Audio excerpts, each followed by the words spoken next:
Hello दोस्तों, स्वागत है आप सभी का यूटीए परिवार में।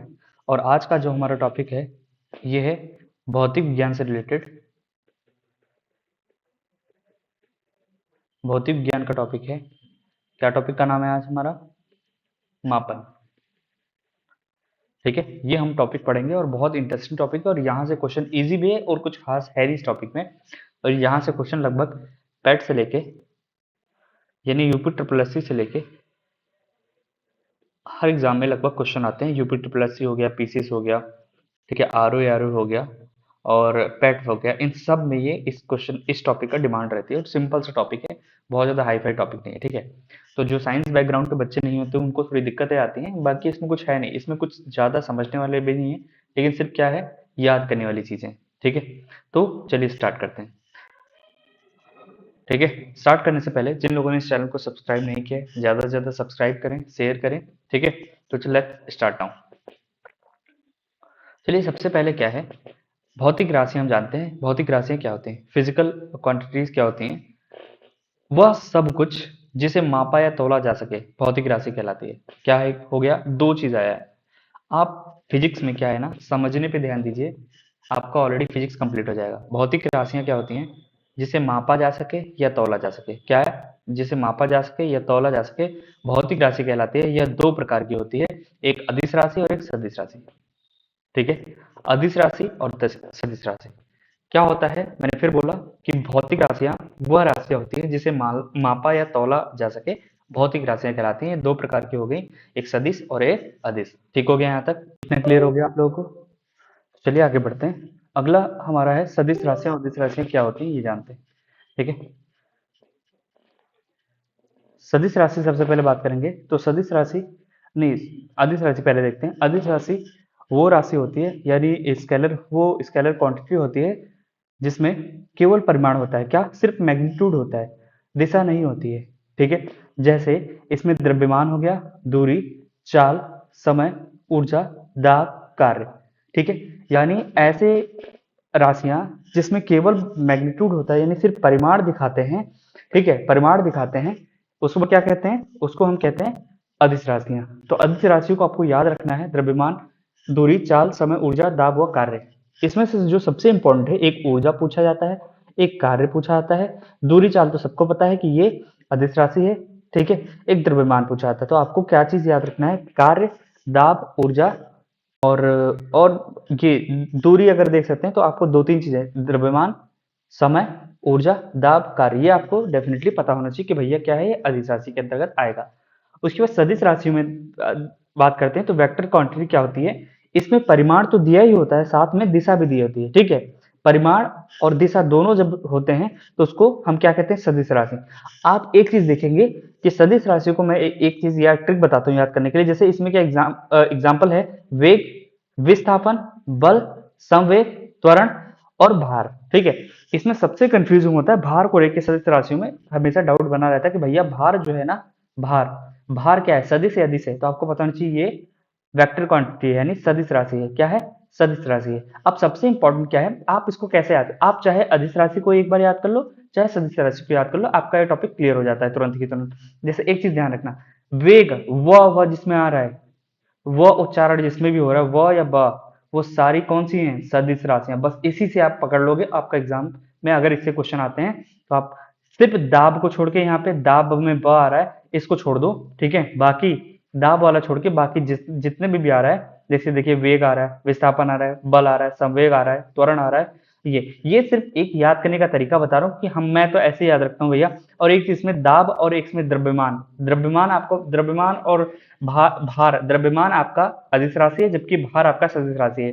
तो द्रव्यमान को आप अलग रखेंगे, द्रव्यमान के अलावा जिसमें भी व या व आ रहा है वो सारे क्या हैं, सदिश राशि हैं। तो मैंने तो इसी तरह इसको याद रखा था और मेरे जहां तक क्वेश्चन इसमें गलत कभी होते ही नहीं है। ठीक, कभी नहीं होते थे इससे गलत ये क्वेश्चन। तो आपको इतना चीजें याद होनी चाहिए। तो क्या पता चल गया, हमारी भौतिक राशियां क्या होती हैं, सदिश राशि, अदिश राशि, ये सब चीजें पता चल गई। चलिए आगे बढ़ते हैं। अब क्या हो गया ना कि मात्रक यानी सिस्टम ऑफ यूनिट्स क्या है, कुछ मात्रक की पद्धतियां हैं। क्या पद्धतियां हैं वो देख लेते हैं हम। ठीक है, इतिहास में मात्रकों की तीन मुख्य यानी मापने की तीन मुख्य पद्धतियां थी। कौन कौन सी, एक सीजीएस पद्धति थी, ठीक है, एफपीएस पद्धति थी, तीसरा एमकेएस पद्धति थी। ठीक है, तो सबसे पहले हम सीजीएस पद्धति देखते हैं। सीजीएस में क्या है, आपको देखो नाम से पता चल रहा है क्या, सीजीएस। सीजीएस पद्धति क्या होता है, बेसिकली एक फ्रेंच पद्धति है। किससे, सीजीएस में फ्रेंच पद्धति है। ठीक है, सी से आपका सेंटीमीटर, जी से आपका ग्राम और एस से सेकंड हो गया। क्या हो गया, सीजीएस पद्धति में सीजीएस सेंटीमीटर, ग्राम और सेकंड। एफपीएस में क्या हो गया, एफ मतलब फुट, पी मतलब पाउंड और एस मतलब सेकंड। ठीक हो गया। एफपीएस पद्धति एक ब्रिटिश पद्धति है और इसमें क्या क्या आता है, फुट, पाउंड और सेकंड आता है। और तीसरा एमकेएस पद्धति अगर देखेंगे, ठीक है, तो इसमें मीटर, एम मतलब मीटर, के मतलब किलोग्राम और एस मतलब सेकंड। इसी का सुधरा हुआ रूप जो हम आज पढ़ते हैं, एसआई यूनिट्स। एसआई यूनिट्स जो हम आज पढ़ते हैं, ठीक है, तो इसी के आधार पर, इसी यानी एमकेएस पद्धति का सुधरा हुआ रूप ही क्या है, एसआई मात्रक है। ठीक है, तो आपको तीन, इतिहास में तीन मुख्य पद्धतियां थी, सीजीएस, एफपीएस और एमकेएस।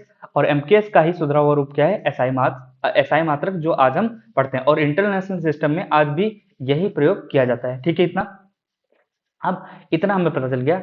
चलिए आगे बढ़ते हैं। इसमें 1971 में अंतरराष्ट्रीय मान्यता मिली इसे, किसी एसआई मात्रक को। और इसमें 7 मूल मात्रक हैं। बेस यूनिट कौन से हैं, 7, और इसी से ही बाकी आगे यूनिट्स बनेंगे। और 2 पूरक यानी सप्लीमेंट्री यूनिट्स हैं, कितने, 2। तो 7 मूल मात्रक हो गए, 2 सप्लीमेंट्री यूनिट्स यानी पूरक मात्रक हो गए। तो कौन कौन से 7 मूल मात्रक, वो देख लेते हैं। सबसे पहले लंबाई। और आपको पता है कि एसआई पद्धति में भैया, जैसे हमने मीटर देखते हैं, मीटर यहाँ पे भी मीटर रहेगा, किलोग्राम यहाँ पे भी रहेगा और ये सेकंड यहाँ पे भी रहेगा। बाकी जो अदर है उसको हम देख लेते हैं। देखिए, लंबाई को किस में मापते हैं, मीटर में। लंबाई को मीटर में, द्रव्यमान को किलोग्राम में और समय को सेकंड में। ये तो सबको पता है इतना। उसके बाद यहाँ से शुरू होती है चीजें जो हमें एग्जाम में पॉइंट ऑफ व्यू से पूछी जाती हैं। जैसे विद्युत धारा को मापने के लिए एम्पियर का यूज करते हैं। याद रखना, विद्युत धारा को मापते हैं, विद्युत धारा का किसमें मापते हैं, इलेक्ट्रिक करंट को किसमें मापते हैं, एम्पियर में मापते हैं। जो घर में बैटरियां वगैरह होती हैं, ठीक, उसको एम्पियर, कितने एम्पियर की पूछते हैं, 150 एम्पियर है, 200 एम्पियर, इस हिसाब से आता है। ठीक, दूसरा एक बोल्ट के हिसाब से भी होता है, कितने बोल्ट का है, वो अलग चीज हो गई। दूसरा ताप, टेम्परेचर में, टेम्परेचर को केल्विन में मापा जाता है। देखिए, टेम्परेचर में क्या सेल्सियस नहीं है, याद रखें, सेल्सियस नहीं है। टेम्परेचर को एसआई पद्धति में केल्विन में मापते हैं। ठीक है, एसआई पद्धति में केल्विन से, याद रखिएगा, एग्जाम पॉइंट ऑफ व्यू से इंपॉर्टेंट है कि एसआई पद्धति में ताप को किससे मापा जाता है, तो केल्विन से मापा जाता है। ठीक, उसके बाद ज्योति तीव्रता। ठीक है, तो ज्योति तीव्रता को ल्यूमिनियस इंटेंसिटी को कैंडेला में मापा जाता है, यानी ज्योति तीव्रता हो गया कैंडेला। ठीक, सीडी। पदार्थ की मात्रा, यानी पदार्थ की मात्रा, अमाउंट ऑफ सब्सटेंस होता है मोल। ठीक है, ये 7 मूल मात्रक हो गए आपके, कौन कौन से, लंबाई, द्रव्यमान, समय, विद्युत धारा, ताप, ज्योति तीव्रता और पदार्थ की मात्रा। पदार्थ की मात्रा को मोल में और ज्योति तीव्रता को कैंडेला में, ताप को केल्विन में, विद्युत धारा को एम्पियर में मापा जाता है। इतना आपको 7 मूल मात्रक में आपको ध्यान रखना है। उसके बाद अगर पूरक मात्रक की बात करें, तो पूरक मात्रक में क्या आ जाएगा भैया, 2 पूरक मात्रक, एक समतल कोण, ठीक है, जिसको रेडियन में मापते हैं, और एक घन कोण जो होता है स्टेरेडियन। 3 डायमेंशनल होता है, ये सॉलिड एंगल है और ये प्लेन एंगल है। सॉलिड मतलब 3D की बात जब करेगा, ठीक है, जब 3D की बात करेगा तो वहां पे घन कोण लगेगा, स्टेरेडियन। और समतल मतलब प्लेन एंगल अगर होगा, यानी प्लेन एंगल अगर होगा तो उसमें रेडियन काम करेगा। ठीक हो गया, पूरक मात्रा में 2 चीजें हो गई। अब उसके बाद कुछ महत्वपूर्ण व्युत्पन्न मात्रक हैं, और ये व्युत्पन्न मात्रक मूल मात्रकों की सहायता से बनते हैं। व्युत्पन्न मात्रक हो गया, किसकी सहायता से बनते हैं, मूल मात्रकों। मूल मात्रक कितने हैं, 7 आपके मूल मात्रक हैं, ऑलरेडी हमने देख लिया। ठीक हो गया।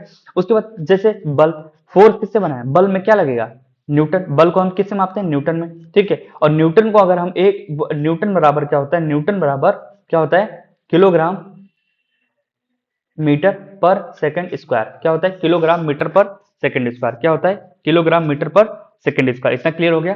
ठीक है, कार्य और ऊर्जा का मात्रक क्या होता है, ऊर्जा। देखिए, ऊष्मा नहीं है, ऊर्जा है। ऊर्जा का मात्रक जूल हो गया। कार्य का भी जूल होता है और ऊर्जा का भी जूल होता है, एनर्जी का भी जूल होता है। ठीक है, शक्ति को क्या हम दिखाते हैं, शक्ति मतलब वाट होता है। और यहाँ पे शक्ति यानी पावर को हम किससे, पावर, कितनी शक्ति है तुम्हारे पास, तो आप कहोगे वाट। कितने वाट में भैया, ठीक है, इंसानी पावर को अगर वाट में मापने लगा जाए तो कितना बढ़िया है। आपसे कोई पूछे कि भैया बताइए कितनी शक्ति आपके पास, तो आप बोलो 100 वाट है। ठीक है, बल्ब थोड़ी हो यार। ठीक है, शक्ति, इंसानी पावर को सामर्थ्य देखते हैं, कितना सामर्थ्य है आपके पास, कितना काम करने का सामर्थ्य है। ठीक, तो शक्ति, पावर, वाट, यानी एक, और यहाँ पे क्वेश्चन आता है, एक अश्व शक्ति बराबर 746 वाट के होता है। ठीक है, जैसे ट्रैक्टर्स में, या फिर जो पहले पानी वाले पंप सेट आते थे, उसको हम अश्व शक्ति में मापते हैं। कितने अश्व शक्ति का है, 2 3 4 5 10 12, जैसे भी होगा वो अलग अलग चीजें हो गई। ठीक, तो हमारा एक अश्व शक्ति बराबर 746 वाट के बराबर होता है, यानी एक हॉर्स पावर। ठीक है, पहले एक बहुत फेमस इंजन आता था हम लोगों के टाइम में, मतलब हम लोगों के टाइम क्या, अभी भी आता है, बहुत फेमस इंजन है, वो फील्ड मार्शल। आप लोगों ने बहुत सारे जो खेती वेती जिनके पास होगी उनको पता होगा, फील्ड मार्शल एक बहुत ज्यादा फेमस नाम था। ठीक है, उसकी हार्स पावर कितना है उसको हम बताते हैं, भाई इतने हार्स पावर का है, फील्ड मार्शल है, तो वो पहले से अश्व शक्ति ऐसे मापते हैं। ट्रैक्टर में भी ये होता है, ट्रैक्टर में कितने हार्स पावर, कितने एचपी का है। ठीक है, तो ये सब चीजें आपको थोड़ा सा पता होना चाहिए। एक अश्व शक्ति जो होती है, ए 1 हॉर्स पावर बराबर 746 वाट का होता है। उसके बाद जैसे ये सब बेसिक से क्वेश्चन है, दाब को प्रेशर, दाब को या पास्कल में मापते हैं, ठीक है, या बार में मापते हैं। फ्रीक्वेंसी को मापते हैं हर्ट्ज में। ठीक है, जैसे मनुष्य के सुनने की 20 एच जेड से 20,000 एच जेड के बीच होती है। आपको पता होना चाहिए कि मनुष्य जो सुनने की क्षमता होती है, इतने से इतने आवाज को सुन सकता है। विद्युत आवेश को, इलेक्ट्रिक चार्ज को कैसे मापते हैं, कूलाम में। आवेश आ गया तो भैया कूलाम में मापना है, आवेश आ गया तो कूलाम में मापना है। विभवांतर आ गया तो वोल्ट में मापना है। विद्युत प्रतिरोध आ गया, रेजिस्टेंस आ गया, प्रतिरोध आ गया तो वह ओम में मापते हैं। धारिता यानी कैपेसिटेंस आ गया, कैपेसिटी जब की बात होगी उसको फैराडे में मापते हैं, धारिता को फैराडे में मापते हैं। और प्रेरकत्व को किस में मापते हैं, हेनरी में। प्रेरकत्व को हेनरी में मापते हैं। चुंबकीय फ्लक्स को यानी मैग्नेटिक फ्लक्स को अगर बात करें तो वेबर में मापते हैं। तो इतना आपको थोड़ा थोड़ा पता होना चाहिए बस। इसमें ज्यादातर मैचिंग के लिए आता है या फिर डायरेक्टली आपके एग्जाम में पूछ लिया जाता है, खासकर पैट एग्जाम में। ठीक, अब दूरी मापने की कुछ खगोलीय इकाइयां हैं, यहाँ से क्वेश्चन आपका पूछ लिया जाता है। जैसे प्रकाश वर्ष दूरी मापने की इकाई है, पारसेक दूरी मापने की इकाई है, खगोलीय इकाई ये भी दूरी मापने की इकाई है। चलिए, इसके बारे में क्या होता है कि कभी कभी इसमें क्वेश्चन आता है कि भैया प्रकाश वर्ष, प्रकाश वर्ष क्या होता है कि एक प्रकाश वर्ष या प्रकाश द्वारा एक वर्ष में तय की गई दूरी को प्रकाश वर्ष कहते हैं। ठीक है, यह समय का मात्रक नहीं है, प्रकाश वर्ष, प्रकाश वर्ष नहीं, समय का मात्रक नहीं, दूरी का मात्रक है। क्या, प्रकाश वर्ष से क्या मापते हैं, दूरी मापते हैं। ठीक है, और एक प्रकाश वर्ष में कितना होता है, कितने लेंथ होती है, 9.46 इंटू 10 की पावर 15 मीटर के बराबर होता है। क्या, 1 पार्सेक बराबर 9.46 इंटू 10 की पावर 15 मीटर के बराबर होता है। 1 पार्सेक बराबर यानी एक प्रकाश द्वारा एक वर्ष में जो तय की गई दूरी होती है कितनी होती है। ठीक है, एक प्रकाश वर्ष बराबर 9.46 इंटू 10 की पावर 15 मीटर। ठीक है, पार्सेक भी दूरी मापने की सबसे बड़ी इकाई कौन सी है, दूरी मापने की सबसे बड़ी इकाई पार्सेक है। और एक पार्सेक बराबर होता है कितना, कितना होता है, 3.26 3.26 इंटू 10 की पावर 16 मीटर। कितना, 3.26 इंटू 10 की पावर 16 मीटर, या फिर 3.26 प्रकाश वर्ष के बराबर होता है। क्या, एक पार्सेक बराबर। ठीक हो गया, एक पार्सेक बराबर कितना होता है, 3.26 प्रकाश वर्ष। तो आपको पता होना चाहिए दूरी मापने की सबसे बड़ी इकाई कौन सी है, पार्सेक होती है। और खगोलीय इकाई होती है, एस्ट्रोनॉमिकल यूनिट्स क्या होती है, सूर्य और पृथ्वी के बीच की औसत दूरी को क्या बोलते हैं, खगोलीय इकाई या एस्ट्रोनॉमिकल यूनिट्स कहा जाता है। ठीक हो गया इतना, तो आपको इतनी चीजें पता होनी चाहिए दूरी मापने की।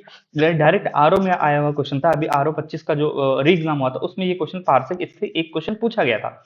इससे पहले भी हर एग्जाम में लगभग ये सब चीजें पूछी जाती है। ये सब वही क्वेश्चन उठाए गए जो बार बार किसी न किसी एग्जाम में आए हुए हैं, पीवाईक्यू से रिलेटेड है। मैंने आज तक जो भी टॉपिक पढ़ा है सब पीवाईक्यू से, चाहे वो किसी भी एग्जाम से रिलेटेड, उससे लेके पढ़ा है। और इतना मैं गारंटी देता हूं कि लगभग आपके क्वेश्चन वहीं से फंसेंगे, इसलिए ध्यान देखिए पढ़िए चीजों को। ठीक है, परीक्षा में जो बार बार प्रश्न अन्य पूछे जाते हैं, जैसे ओजोन की मोटाई कैसे किस में मापते हैं, डाप्सन में मापते हैं। समुद्र की गहराई फैदम में मापते हैं, समुद्र को गहराई में फैदम में मापते हैं। याद रखना, समुद्र की दूरी को मापने के लिए जिसमें नौ संचालन वगैरह होता है उसमें दूरी को समुद्री मील में मापते हैं, मील। ठीक है, एक होता है मील, मील बराबर होता है 1.6 किलोमीटर के बराबर होता है, और नॉटिकल मील 1.8 होता है। ठीक है, आपको इतना पता होना चाहिए, 1 नॉटिकल माइल इक्वल टू, ठीक है, मील होता है, एक नॉटिकल मील होता है। ठीक, चलिए आगे बढ़ते हैं।